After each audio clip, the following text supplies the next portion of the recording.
लक्षवेधी क्रमांक 5.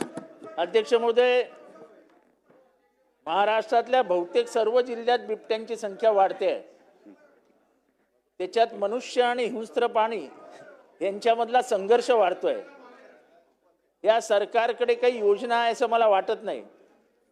मध्यंतरी माननीय वनमंत्री म्हणालेले की आपल्याला आपले बिबटे आफ्रिकेला पाठवता येतील.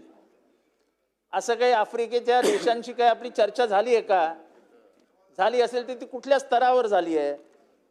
आणि आफ्रिकेतले देश आपले बिबटे घ्यायला तयार आहेत का? आणि जर त्यांनी घेतले नाही तर मग ह्यांना रोखण्यासाठी आपल्याकडे उपाय काय आहेत? कारण का दिवसेंदिवस मनुष्याची हत्या करण्याची, मनुष्याचा जीव घेण्याची प्रकार वाढीला लागलेत आणि खास करून लहान पोरांवरती बिबट्याचे जास्त हल्ले होत असतात.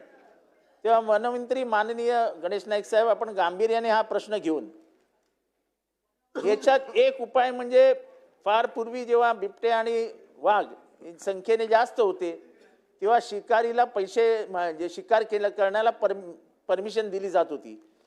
माझ्या माहितीप्रमाणे एक काळ असा होता की कल्याणमध्ये वाढलेल्या बिबट्यांची शिकार करण्यासाठी 4 आणे सरकार देत होती.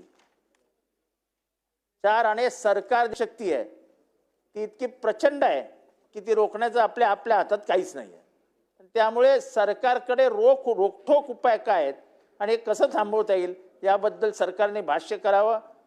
आफ्रिकेतल्या कुठल्या देशांशी आपली चर्चा झाली आहे आणि ते देश आपले बिबटे घ्यायला तयार आहेत का याची माहिती सरकारने पटलावर ठेवावी.